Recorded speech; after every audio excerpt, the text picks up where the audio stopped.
What benefits do you see as the owner knowing all those positions? What does that do for the staff? How does that help the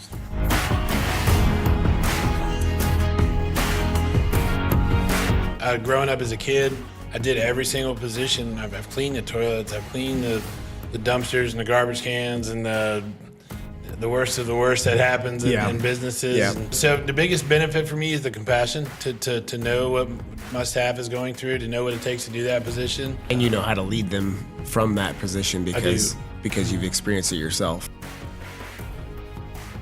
Hey everybody, welcome back to the FIP Printing Pros podcast. I'm your host, Josh Dynison. As always, I got my co-host, Chris Lockwood. And today we have Rondo Hernandez. Yes, sir. With us with Romas. He's also which is an Italian restaurant here in Ocala area, as well as he is the founder of the Rock program, and obviously he can tell us more about both of those programs and businesses, and explain a little bit more about what those provide for people. If you want to go ahead and tell us, I guess. We'll start with Romas and explain, I guess, a little bit about that restaurant and what you guys provide there. Yeah, gotcha. So thanks for having me here today and being interested in hearing about my story and such. So Roma is just another restaurant. So I'm a restaurateur, local restaurateur here in Marion County. Roma's is just kind of our newest venture, which I love. You know, learning a new cuisine. I've never done Italian cuisine and pizza and stuff like that. So it's been a big challenge. You know, getting to create and everything has been awesome. It's been a long time since I've been able to create. You know, being in the restaurant business, you know, sometimes you can just kind of get to work in the same things over and over again. So being able to be forced to learn a new cuisine, to me, has been a great challenge, a been fun challenge. You know, learning the pizza world is tough. You know, I would have thought that Italian would be easy, but it's not. It's incredibly hard. Yeah. Especially the pizza world. So super excited about it. I love the team that we're creating there. I love the culture. We're located right across the street from Ocala Palms in the Publix Plaza. And it's a blast. At the one right there on 200? No, we're in 27. 27. Yeah, we're in 27 right across the street from Ocala Palms. Okay. There's a big Publix there by Gold's Gym.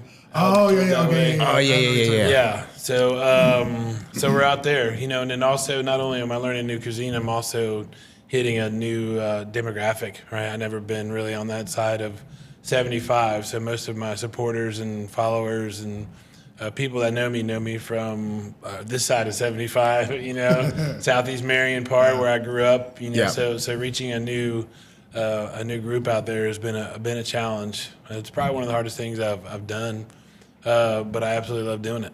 Yeah, my wife and I actually just moved out there in that area just on last Sunday.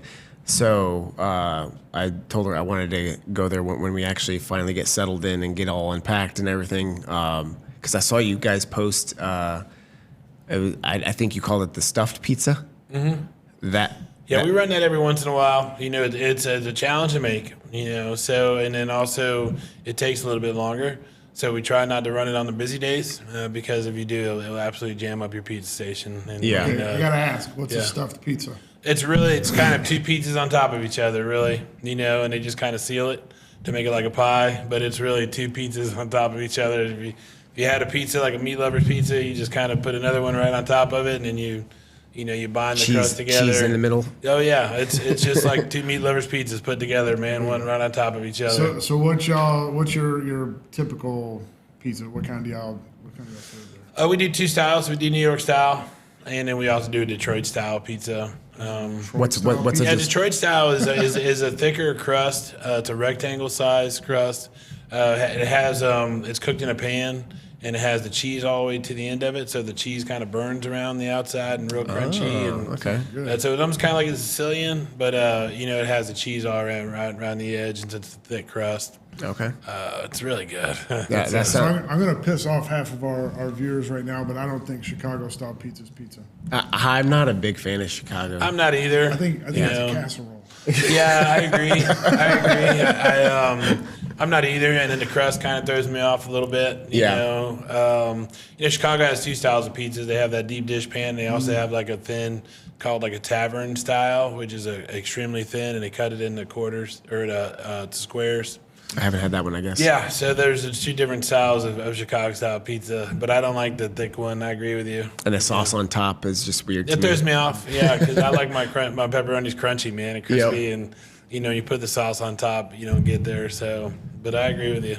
Yeah. So what else do you have, like, with being Italian? Do you have like any type of Italian dishes outside of pizza that you? Yeah, we're traditional there. We have 2 sides really. So Roma's is kind of different. So we have traditional Italian dining, right? Then we're separated by a courtyard, and then we have somewhere called the bar side, which is it's more of a kind of like a tavern type, and then we use that as the test kitchen.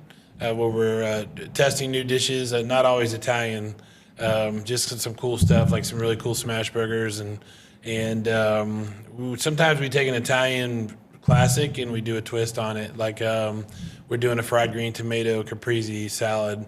So we take a normal traditional caprese salad, which has your mozzarella, your tomatoes, your balsamic, your basil, and then we use the fried green tomato. So we get to kind of mix the redneck Southern with the Italian classic, and it's been fun to do those types of things. So you said the bar side. I think I've seen you promote a lot on Facebook. Bar side at Roma's. Yep. Is that technically you consider that a separate part of the restaurant, or is that what it's called? So when I got there, it was the Italian menu. It wasn't enough to bring everybody to fill in. There's 3 big parts to Roma's, and the Italian menu wasn't really enough of a draw to fill up all 3 spots. There was already a kitchen over there. So we decided just to do some creative things on that side, more of a bar food, take some of the Italian classics, make it more of a bar food. We take take your Alfredo pasta, and then we kind of chill it down, and we'll cut it into triangles, and we bread it and fry it, so we'll have a fried type of spaghetti you dump in a pink alla vodka sauce, just those types of things. So we take some Italian kind of ideas with some American ideas. One of my favorite things is the buffalo cauliflower. I mean, I hate cauliflower in any normal setting. I had that for the first time the other day, and I was like, oh my God. Is that breaded or ours just? is the best. Yeah. Ours is by far the best. So they do it just like chicken wings. Yeah, just like a boneless they chicken do it wing. the same way, yeah. Yeah. Okay. But ours is by far the best. Okay. It's the best I've ever had. We don't buy it, like a lot of the places do. We take the fresh cauliflower, we bread it, and we fry it. It tastes like a spicy tater tot. It's Interesting. It's off the chain. Okay. And I think our sweet heat sauce is I could drink that stuff. So, but getting to be able to create, is really fun. Especially but learning the pizza thing has been a big challenge. Everybody's kind of quirky. The pizza guys don't want to train the new guy. The next generation of pizza guys isn't really happening. It's kind of an old thing that's going by the wayside. Yeah. Most of I think there's about 15 pizza guys in Marion County, and everybody kind of recycles them through. I love my 2 guys, though.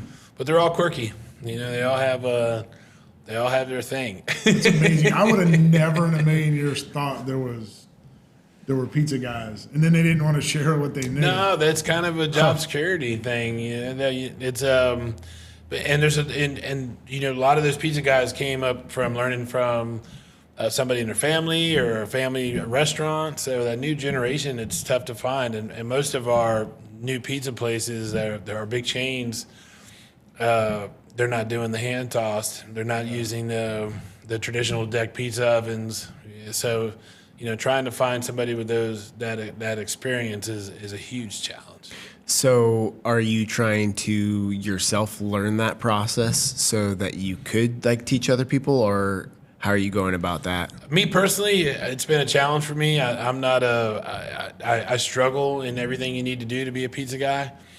I'm not a measurer. Even all my recipes that you've ever tried, anything that you've ever tried at Mojo's, I struggled with measuring it out. I just keep adding seasonings and stuff until my ancestors say stop. That's always the way You're like my I've wife. done it. So it's and baking is such a science. And that pizza guy knows that science from the yeast to the temperature to how it mixes, how it touches, and it's been a challenge. So I'm trying to get more people in the restaurant to know those types of things and how to make it. Get my managers to learn how to make those types of things and to learn those who have that specific skill set. So, you try to have as many backup coverage plans as you can. Yeah. I do have a pizza sheeter in case they ever go down. The pizza sheeter, produces a perfectly round pizza dough. Yeah. So I did buy one of those because I don't like feeling helpless in my business. And, my whole life I've been in the restaurant business ever since I was 5 years old. And I've always lined myself up to never feel that helpless feeling. I've worked for restaurant owners that didn't know how to cook the hamburger, and I saw how they got treated. Yeah. So I lined my whole life up to make sure I knew every position in the restaurant. So to be in a little bit of a helpless situation now is different for me. Yeah. Other than the obvious, like if you got a team member out and you need to step in and take over whatever, what benefits do you see as the owner knowing all those positions? What does that do for the staff? How does that help the staff? The biggest one for me is compassion. Growing up as a kid, I did every single position. I've cleaned the toilets, I've cleaned the dumpsters and the garbage cans and the worst of the worst that happens in businesses. Yeah. And I've been there, 12, 13 hours in the dish pit, coming home chafing and smelling like the kitchen and oil and so the biggest benefit for me is the compassion to know what my staff is going through, to know what it takes to do that position, and to still be able to do that position with them. I think once you get to a point where you think that you're too big for your britches or you're too good to do that, I think it's not a very successful business you'll be running. I'm not that kind of leader. Yeah. So I think that's the biggest benefit for me. I think when you're wanting to grow, when you're wanting to do new things, what that position takes to do it. So you can kind of keep that in mind. When you're scheduling, you know what it takes to do that position, so you can keep that in mind. I think those are the biggest benefits. Walking a mile in their shoes, sometimes more than 1 mile in their shoes. Helps you run that the best. But I think the biggest one for me is compassion. And you know how to lead them from that position because you've experienced it yourself. For sure. Yeah. For sure. Yeah. And still being able to do it with them. I love getting in there and I call it getting there and grinding with the guys. So we're catering, we're doing things like that. I throw an apron on, and I think it's important for the guys to see that. Yeah, I think there's a respect factor that comes into play more so from your people when you do that. I do that a lot. Not a lot because obviously I try for us to be covered and I don't have to. But when that big order comes in and needs to be done by some certain amount of time, and I know that we need to jump on all hands on deck, I'll jump in and get dirty. He knows, he's been a part of that. He even got his kids recruited one time. Yeah. So somebody's got to do the collating.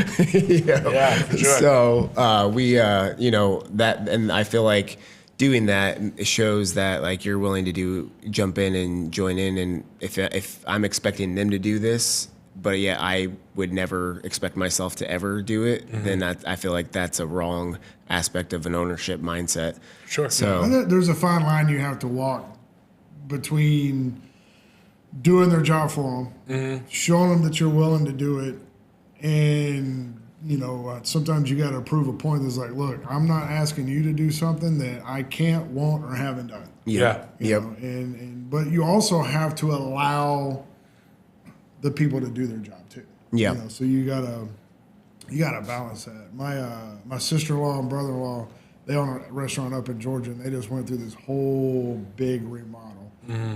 Took a restaurant that probably hadn't had paint on it in 20 years and redid the whole thing. And my brother-in-law is, part owner, but he's the main chef. And my sister-in-law it's her restaurant technically, and she runs the back end and does all the business side of it. But, I think it is cool that you get in there and do the work with them. Yeah. Not as much anymore, man. I got a proud staff. They're an awesome staff. Well, that's the thing. You when you get it to where the staff's like, boss, you're really messing everything up. We need you to go do other stuff. So for sure. Yeah, I can get in. I think the biggest thing for me is what I do is I exhaust my staff. I'm always the one who's pushing and wanting to grow, wanting to create, wanting to move forward, and sometimes I got to pull myself back, from exhausting them, because they hold everything to. They want to be the best at what they're doing, So when we're talking about growing and creating and moving, and sometimes it can be exhausting for them. So sometimes you have to realize that. I'm the kind of the visionary, the one who's pushing things, and sometimes you have to realize, hey, stop and let them catch up and get their things right. So Yeah. I think being more mindful of that, I think is beneficial for them. Yes. I'm always, because there's a million pizza places and everybody offers the same thing, and I'm keep pushing like, hey, what are we doing different? What are we doing to separate ourselves? What are we creating? What are we doing to put our name on the map? And sometimes you have to be well thought out. It's another fine line. How do you let them catch up, and you keep pushing, and giving them a voice, I think is very important too. I'm very open to them, which has been a struggle for me. I've always been kind of a my way or a highway guy. So, morphing into giving your staff a voice and an identity and a push into your restaurant has been a challenge. How much you give up of your baby, how much you give up of these things to allow them to grow. And especially with this new generation of folks we have coming up, my way or the highway just doesn't work anymore.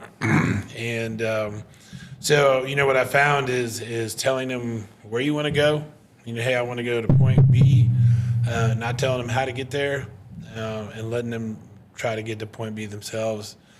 I think sometimes they can get there faster than you, and sometimes you can say, "Hey, man, let's not go that way anymore." But you're heading towards point C. Yeah, for sure it happens. But it's a fine line. But giving them that option and that ownership really empowers them, and I think that's what's important: empowering your staff. Yeah, that's something I've really had to in the last couple of years really shift away from, is not trying to do too much myself and trying to hand responsibilities off so that I can focus on the growth of the company more. Mm-hmm. And instead of it's hard for me. It sounds like similar where you have a very particular touch on something you want done, and so like handing that and trusting somebody else is going to maybe do it exactly the perfect way you want it done is a difficult thing for anybody to do, whatever that business is. Mm-hmm. So yeah, it's huge for any business. Yeah, there's a lot to learn. Yeah. My wife struggles with that when I load the dishwasher. Let me do it my way, which is not the right way. That's right. So obviously we touched on Romas and talked about that, but obviously you also have a nonprofit right now that is near and dear to your heart right now. So would you tell us a little bit about that? Sure. So the ROCK program is the ROCK program is actually just a division of an overall foundation called Empowered of Central Florida, and that came from just my experience as a child growing up. I grew up, my mom moved me up from Miami into the Ocala National Forest, which was a huge eye-opener to rural poverty. I grew up, it's called the Big Scrubs, out there behind Buck and Doe's on 42. And it was a challenge. My mom worked really hard to make sure that we had our basic needs, but most of my friends did not. So, living on plywood floors and tarped roofs, and we did live in a single wide trailer where you had to watch where your foot went or was going to go through the carpet, and I lived in a single wide trailer where it was kind of crooked a little bit. You woke up against the paneling, and it's fun to joke around now, but it just really opened up our eyes to rural poverty. The adults in our lives taught us that you were going to work a minimum wage job if you did. And then Friday and Saturday night, you're going to drink it and smoke it all the way. And Monday was wash, rinse, and repeat. Yeah. As a 14-year-old kid, I could jump in with a 45-year-old guy and go hang out at a bonfire and drink whatever he had in his cooler and do whatever he had in his pocket. Not only that, but that's how we showed our worth as a kid. To earn the right to hang out as a middle schooler, to earn the right to hang out with the high schoolers, you did the wrong things that they were doing, and and to earn the right as a high schooler to hang out with the adults. You know, you're always wanting to push to be an adult as a kid. You had to kind of participate and show your worth, and so, you know, we showed our worth by how much we could drink and how many drugs we could do, and that was just the example set before us. You know, growing up through high school, my 10th grade year, I lived on top of the Big Scrub bar, you know, so being in the bar all the time, you know, you get to learn a lot of bad habits and see a lot of negative situations. And it's always been on my heart. And, you know, nobody ever came back and said, look at Johnny or Sally or Susie and look what they've done and look who they became to be, because we just never had those stories out in the scrubs. So that was always been on my heart to kind of be able to impact that. I'm a high school dropout. I didn't graduate. You know, I went to Lakeward High School. I went all 12 years, but I treated high school like a social setting. So, Yeah. you know, all my kids and all my friends and all the girls are at this place. So I'd show up around 11 o'clock and just in time for lunch. Hang out. You know, and then go home. And Yeah. that's what school was for me. It wasn't a place to learn or get better or anything. So I just knew there was a better way. It's always been a huge regret of mine. It's probably the biggest regret that I can't go back and fix is walking across that stage and realizing that tons of children are in the same boat as me. So when I got to be able to do something in 2016, we started Empowered of Central Florida. And the whole goal for Empowered of Central Florida was to empower kids to be who God called them to be. That was important. I gave my life to Christ in 2014, and that just really focused me and realized that God has a plan for me, that I can take something negative in my life and be able to impact others with it. So we started Empowered. The word empowered is from Ephesians 1:19, which says there's an incredibly great power for those who believe.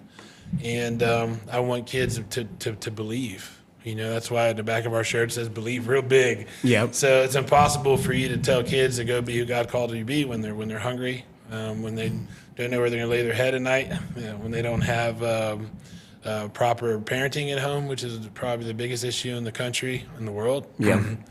And you know, most of our communities are 80+% poverty level, and not only that, but they're 80+% a single parent or no parent. And I believe there's a direct correlation between I the think two. you're right. Yep. Yeah. So we have our students that are growing up 80+% single parent or no parent. Yeah. You know, the abandonment level at the high school age is nuts. You know, the single parent that is still left in the home often will chase drugs or a date or a spouse or a boyfriend or girlfriend and forget the 13, 14, 15-year-old kid at the house. Yeah. So being able to impact that, there's two ways we wanted to impact that. One was their physical needs, which what the Rock is meant for, and the other was to get them a part of a family, doing extracurricular activities, because that had a huge impact in my life, playing football, playing sports, being part of our graphic arts department. I started my early life out as a printer, you know, but having that teacher in my life really impacted me and just kind of kept me tethered from completely losing myself. So we started The Rock in 2016, Lakeward High School, and what The Rock is a complete classroom at a school, and the kid get his pass from his teacher and get all their physical needs met: food, clothing, hygiene, feminine hygiene, school supplies, hugs, high five, prayer, whatever they need. So they get a pass from their teacher. They say, I need to go down to The Rock. They're met with a volunteer from the community, and then they take them and meet all their needs. And if what they need is not in that room, we get it to them within 24 hours. Because previously, if a kid had body odor or had a big need, you know, the teacher would have to kind of bring it up. You know, the teacher can kind of see that there's an issue there, and then so there's an awkward conversation. Then they would send them down to the guidance counselor, and there'd be another awkward conversation. Then the guidance counselor would have to find a social worker, and then hopefully 7 to 10 days they can get that need met. You know, now they just say, I just got to go down to The Rock. They get a pass from their teacher, and then all their needs are met. That's awesome. And we see up to about 300 kids a day Wow. between all the Rocks now. So in How many schools 2016, are y'all in? right now we have 26. Wow. Yeah, 26 schools. Now we're in 3 counties. So we're in Lake County, we're in Marion County, and we have Citrus County now. That's awesome. So it's been growing. It's been a lot of work. The empowered side, we have a wrestling program. We have a football offensive line and defensive line program. We kind of specialize in that area because after football, all the skills guys get to still be on 7-on-7 and flag football, and then you have all the fat guys like myself. I've always been they've always been my favorite kids. But there's a whole mentorship piece gets dropped. They don't get a call again until July when it's time to sign back up for football. So we picked that up, and now we have a middle school offensive line program and defensive line program to continue to work with them and keep them a part of a family throughout the year. But Empowered also covers a tons of extracurricular activities. We support culinary and music and whatever it is. If kids earn the right to go compete, like in the Skills USA or Pro Start or something like that, a lot of these kids don't have the ability to go. So we try to cover those costs for them. We offer scholarships for kids in music, for kids that give back to the community. So that's what we do with our foundation. That's awesome. And to see the change and what it's creating in the schools has been amazing. The purpose that it's giving the students, I didn't realize it would give kids a purpose. I knew it'd be a refuge, I knew it'd be a foundation, but the purpose part to me was a surprise. So when you say that purposeful, Yeah. what kind of kids are you talking about? Kids that volunteer? So the kids that come and take the most, we find that they're coming and giving back the most. Yeah. So the kids that come and take are oftentimes finding other students and ministering to them using the Rock. A lot of the kids that come into the Rock are also ministering to their families with the Rock program. I had a football player come to me and said, "Coach, the Rock helps me feel like a man because I'm able to provide for my siblings." So he comes in and gets clothes for his siblings, food for his siblings, to make sure they're okay. That's really cool. This is what's crazy. I got to say this, right? Our government spends billions. Yeah. And doesn't fix anything. And I think that's why we need more of these kind of programs, because you're actually doing something to fix the problem. Not that you're going to fix all of it, but Sure. but if there were more people out there doing that, Yeah. and if the government would get the hell out of the way, Correct. give the money to you, let Yeah. you do something with it. I think that's the answer. Yeah. I really do. Yeah. It's a big challenge, how do we fix fatherlessness? That needs to be the focus. And I really think, I think every nonprofit, in reality, in my brain, stems from the fatherless epidemic. If you can think of any nonprofit you can think of, maybe not like a veteran-based one, but anyone that really takes care of your homeless, nonprofits, your most of your youth nonprofits, your prison ministries and things like that. That fatherlessness program, the poverty. I think the lack of a strong family is the number one thing that's a cause of all the evil in our country right now. Statistics prove that. Yeah, so it is. If you look at it, I saw something where they talked about how many people in prison are from a fatherless home, right? Yep. And then compared to a husband and a mom and dad together, is huge. Yes. But then they also took that statistic of a fatherlessness to just a single dad, and the single dad statistic is the same as a mom and dad together. So that just shows you the strength of having a father in the home. Yep. It was many, many years ago. I was stationed down in Polk County. I remember talking to, we went to a school board something or another, and they were talking about poverty and that kind of stuff. And the statistic they said, I don't remember the exact number, but it was above 50% of the kids in that school district were considered homeless. And I was like, how is that possible? And the way they define homeless is not having a permanent fixed address. So they could be couch hopping, they could be staying with their aunt for a little while, living in a car, Motels. living in motels. So it's not. And I say this because it goes along with what you're talking about with the fatherless homes and all that kind of stuff. A lot of times there's kids in situations that we don't even realize because, maybe they do have a place to sleep and take a shower and stuff like that, but they don't have that permanent home. They don't have a house that they go to every day. Again, it could change. And I'm glad there's people out there doing something about it. So now let me ask you this. What's kind of the next steps that y'all are trying to get to? You're in 3 counties now. It sounds like you just moved to Citrus County.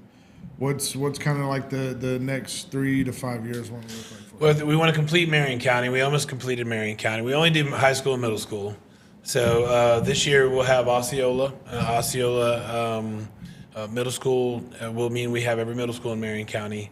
We are working on the high schools. It's really a space issue currently. So we're opening at Westport this year. That would leave Vanguard, Denellen left for Marion County. Denellen is a space issue. Once they build the high school in Marion Oaks, we'll be able to get into Denellen. And in Vanguard, we have something that's called a mobile rock. So we have 2 mobile rocks, and the mobile rock has everything that a rock has on it. So we show up, a lot of times they'll put in orders, they'll pre-order, we'll fill those orders, and we'll show up with a mobile rock to Vanguard. Those kids come and pick up their needs, and then we also stay out there for anybody who wasn't able to put the order in. So we use, for schools that don't have the space, we take the mobile rocket. Okay. So I think the next 3 to 5 years is to complete Lake County. We currently have 4 in Lake County. To complete Lake County, complete Citrus County, and to complete Sumter County. So that would give us 4 counties. I think that would be our 5-year plan. And God willing, we put all of our trust in Him, and wherever He drives it, we just kind of ride that roller coaster. I know my director will freak out sometimes. That's another thing, man, me exhausting my staff.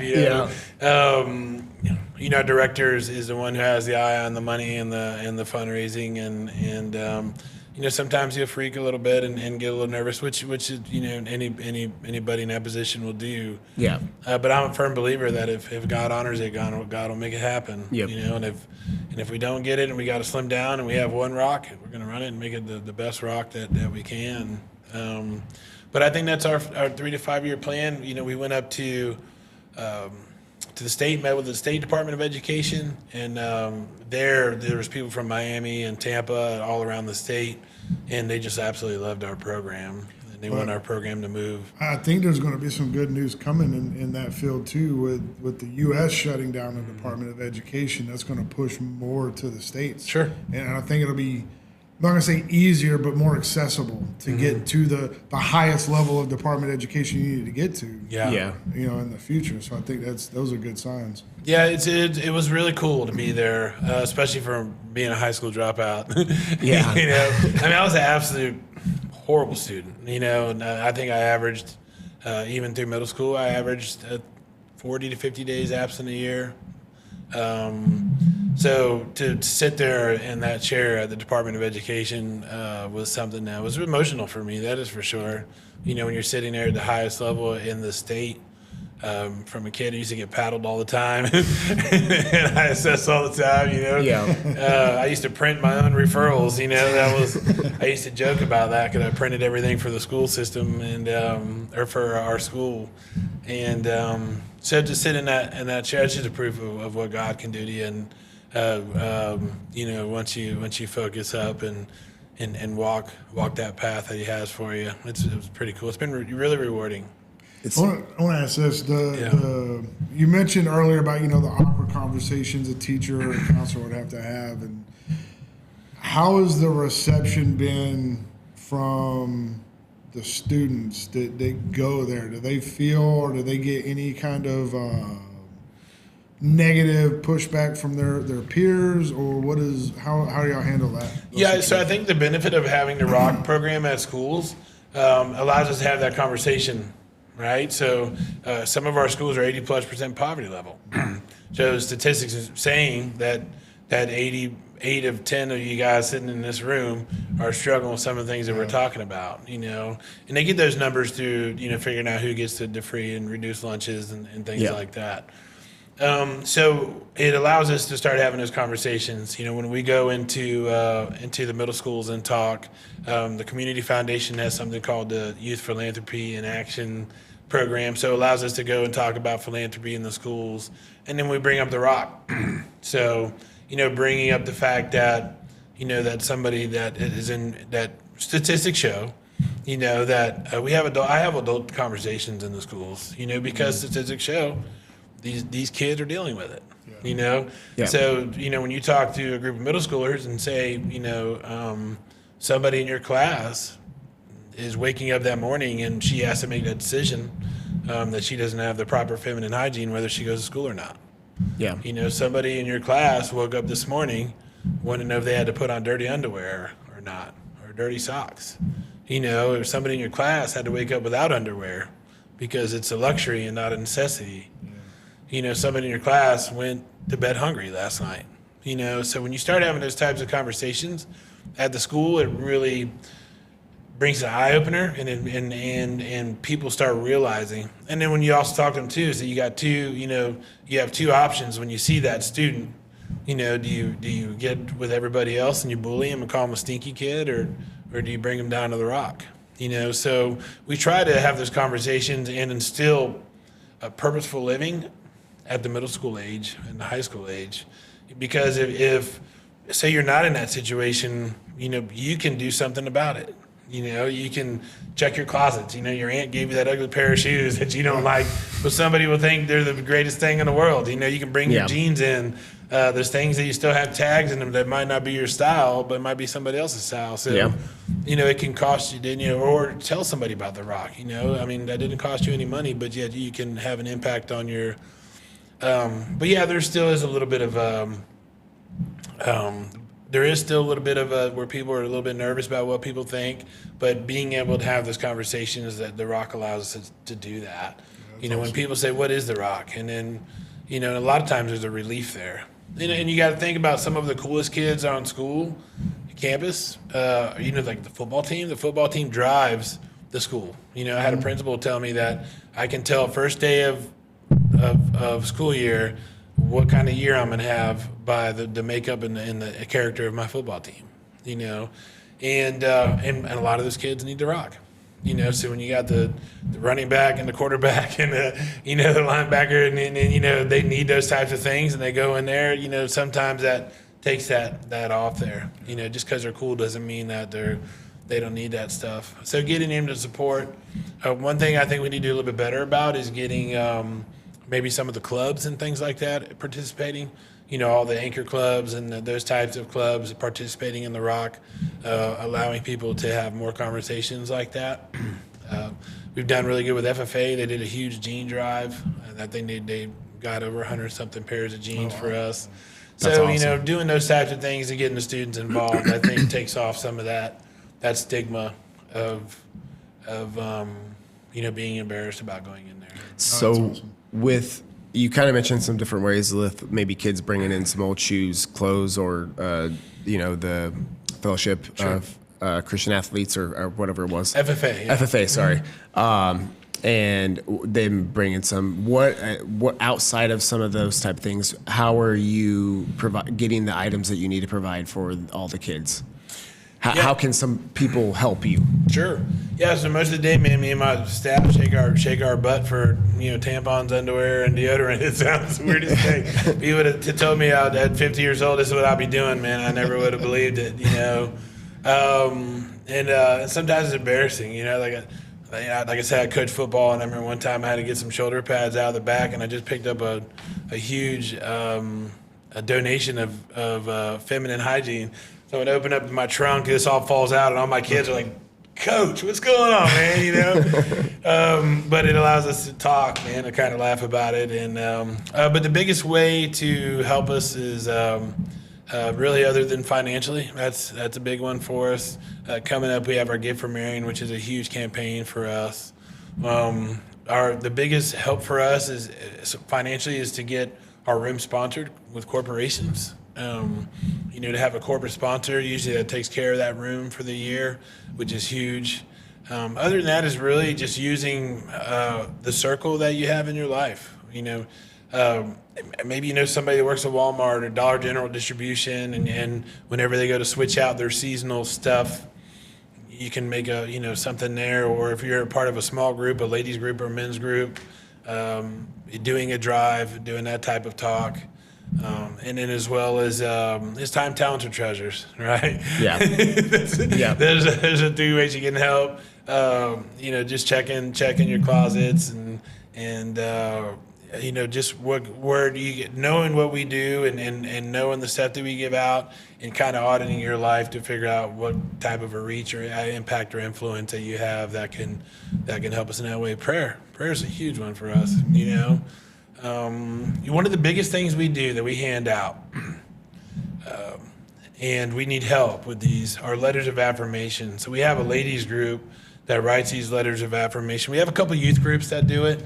And what it is a flashcard with scripture or some positive wording on it, and they roll them and they tie them with a little bit of string. And we have these baskets in there, and kids come in there nonstop for these letters. Just to get that letter of affirmation. Some kids even pop their head in and grab one and go, I know somebody needs this.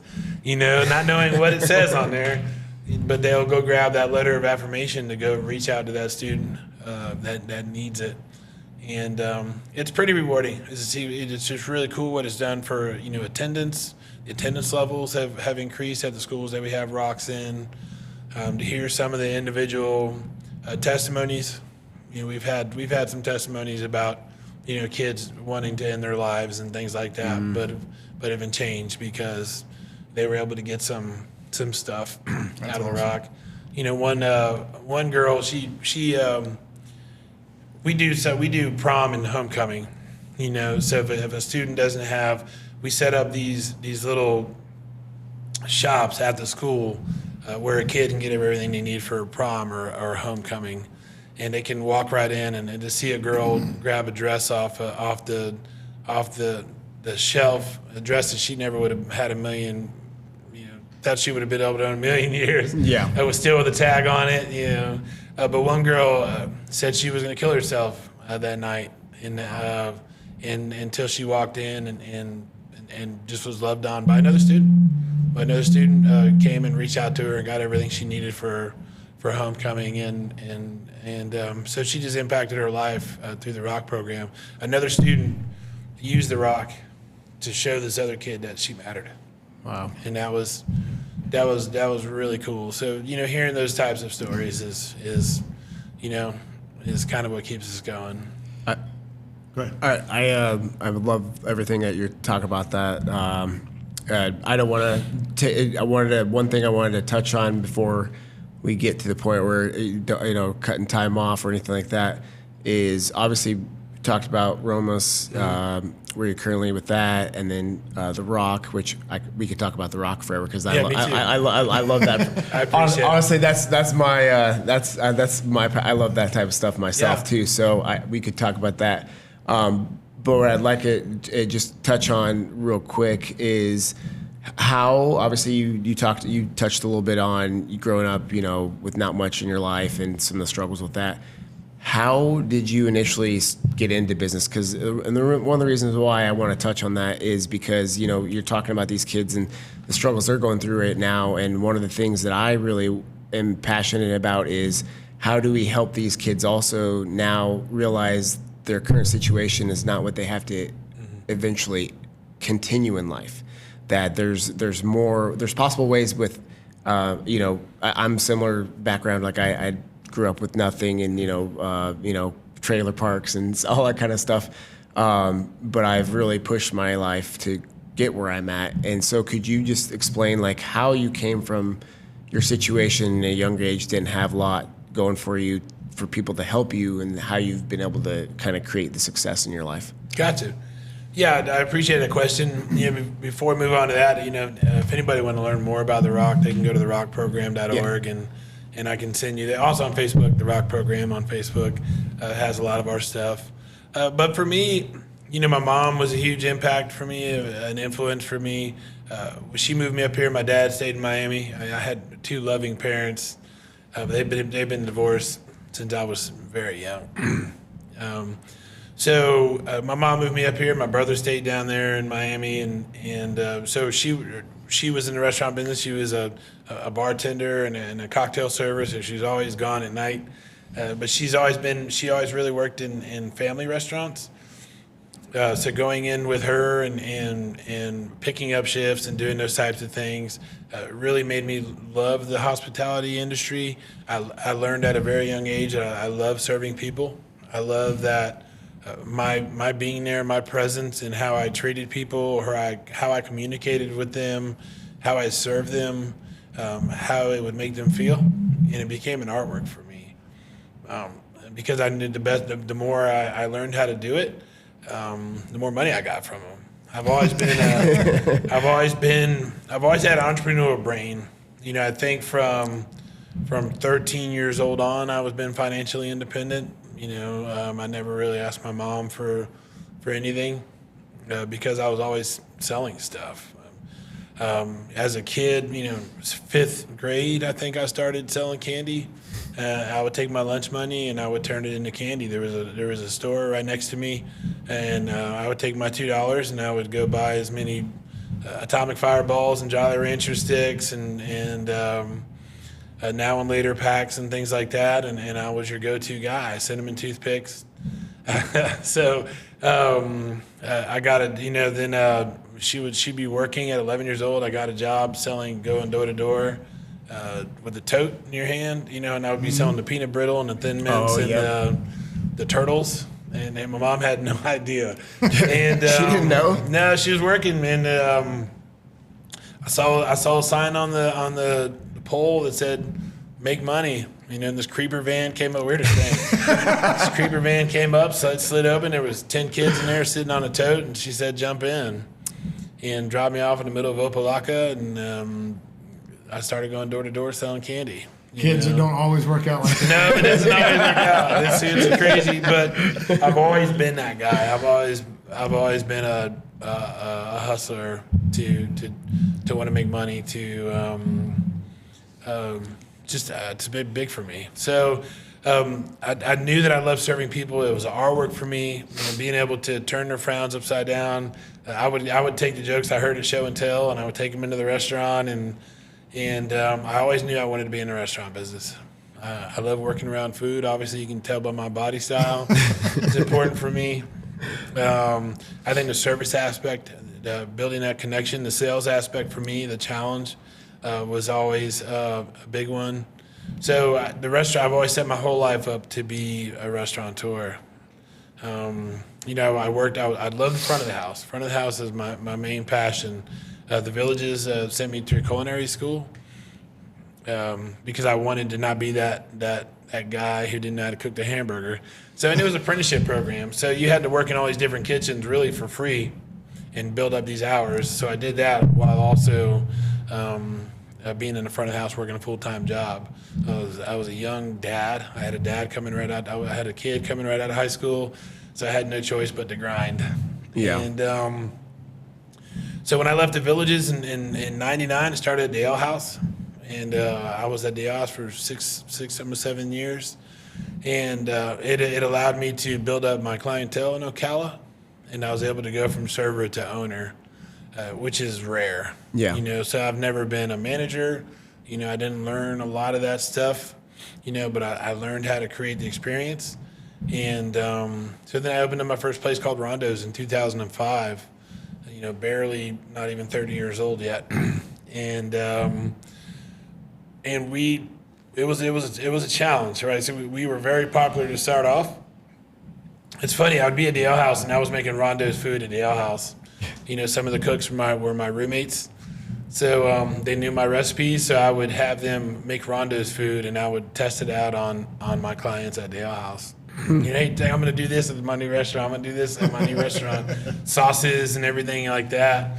So I use the Ale House as my testing ground for Rondo's, which is a lot of the food is the same at Mojo's. Yeah. So a lot of the food that you currently eat at Mojo's was bred out of me testing it at the Ale House. So, But in 2005, I opened up Rondo's, and I was too immature to open up a restaurant at that point in time. I took my what I learned through my childhood, the drugs and alcohol, and I really chased the identity of wanting to be the cool kid. Right? It was so important for me to be the cool kid, even as an adult. And I took that same mentality that I learned from the 45-year-old guy, who was very immature, that I was able to hang out with as a teenager, and I brought it into my business. So allowing drugs and alcohol into my business, because if the drug dealer came in, he was spending $1,000 that night, then everybody else would follow, and it's just like, next thing you know, so I just kind of turned a blind eye, and in 2007, September 27th, I got raided by everybody with 3 initials on their chest, and I got arrested in front of probably about 400 to 500 people. Oh, wow. TV20 was there, and Star Banner was there, and it was the worst and the best day of my life, because it just kind of showed me it's not the way for me, and it set me out on a path to prove to this community that I can be somebody and something, that's not who I am, and not only proved in the community, but my 4 kids and my wife, you know? Exactly. I was a coach. I got kicked out of coaching, and a lot of things that I love got taken away from me. Everybody that I was chasing after and wanted to be the cool kid, dropped me like a hot rock, and it's what I needed at the time. Yeah. And taking responsibility for my failures was a huge learning curve, because your first couple months you want to blame it on everybody else but you, Yeah. And then when I realized, I set the culture around me and I allowed that to happen, that was a big life-changing moment for me. So had a lot of opportunities to quit. I had a lot of opportunities, a lot of reasons to leave this community and kind of run from my issues. I considered myself Mr. Hospitality. Because I went from server to owner, right? I mean, that's huge to be able to do that. Yeah. And I considered myself one of the best servers I ever met. I mean, to be honest with you, I just loved hospitality so much. And not one restaurant in Marion County would give me a job when that happened. It was a humbling experience. Yeah. So I had to go back down to the villages and wait tables. And then I said, I'm going to start a catering company. And not one person would hire me as a catering company. Because they just kind of treated me like a tar baby. They didn't want anything to do with me. Yeah. So this is right around 2008, 2009. Everybody knows what the economy looked like then. Yep. And so I went to a lot of to nonprofits, and I said, hey, let me cater for you. And the board said no. Door slammed all over the place. And so I said, well, what if I do it for free? Oh, wait, come on in. Yeah, so they couldn't say no to that, because they were dying. I mean, the people weren't donating. The fundraising was going down. So this is not the smartest business model. I would go wait tables to buy food to be able to give it away for free, and I did that for a couple of years till I was able to open up my first Mojo's, which is where Big Hammock is now downtown, right by the chocolate shop. Okay. That was the first Mojo's. And we had 12 tables and 12 employees. I just put the existing Rondo's menu right back in there because it worked, and just started on a big old path of redemption from there to prove to the community that the community is worth me giving it my best, to prove to my family that they're worth giving it my best. And the first day, another bad part of my business model, when I opened up Mojo's, the first day I had $50 professionally and personally in the bank. Oh, wow. And that you're not supposed to do that as a business owner. No. And man, it was tons of mistakes. Again, just trying to figure things out. The power would get cut off, so we would have to put a sign on the door say closed to a plumbing issue, and then as soon as we got enough money to pay the power again, darn it, we would have a plumbing issue, so just it just kept going from there, just willing it to happen, And, from there, we were able to open up our first Mojos right by the police station, which was at that time kind of ironic for us. Like, it's like, man, my life is changing, But in 2014, man, giving my life to Christ just completely changed my life personally and professionally, because I did, at that point in time, I took all the sideways stuff out of my business. What stuff? The sideways stuff. Like somebody pays a big old catering check cash, right? You forward it, you put the cash. Oh, yeah. Just little things. The smallest things. When I gave my life to Christ, it made me realize that the smallest things are actually the biggest things. Yeah. So if say your food purveyor drops off the wrong style of chicken, right? Very easy to go, oh man, they're never going to notice that box of chicken that got dropped off. Put it in the walk-in, we'll use it, right? At that point in time, you show your dishwasher that it's okay to go sideways. You show your kitchen staff it's okay to go sideways, and you allow those foundations. When you get that cash check go in, or that cash come in, and you tell your manager, hey, let's just don't deposit that. At that point in time, you tell your management, your administration staff, it's okay to go sideways. So those are all those little bitty sideways things that I'm talking about, where they seem small, even, like lying or just whatever it is, not making the right decisions, putting God first and all of those types of decisions completely changed the way we do business and completely changed our business. Because we started living a guilt-free life, and you start making decisions out of something more than just yourself. And having those goggles on was a big changer for us. And after that, it exploded. We got to open up in Bellevue, and then the one out on 40, and then we actually got to open up in Leesburg, which failed. They couldn't make it out of COVID. Leesburg couldn't make it out of COVID. But it was just what he's done in our life. The catering company, went from nobody wanting our catering to having a catering company that's done over $1 million a year. Yeah. So it was a 15-year path of redemption. Now I'm still part of 5 of the restaurants. So we have Elevation 89 in the airport. If you haven't been there, it's fantastic. County Line's really good. Anchor Inn's really good. So it's been fun. Okay. That's awesome. Yeah. Yeah, I talk about the little things. I judge people heavily on whether or not they put their shopping carts up. Because if you'll cheat on that, 20 feet, you will cheat on anything. Yeah, that's funny you said that, because at Roma's, so we're separate. So the Publix, there's 2 buildings really, but they're both owned by Publix. But there's a 4-lane parking lot in between them. And people go and they'll take their shopping carts all the way over and drop it off. It's like, I'm like, man, I want to ask somebody, man, how does it feel to be that cool, man?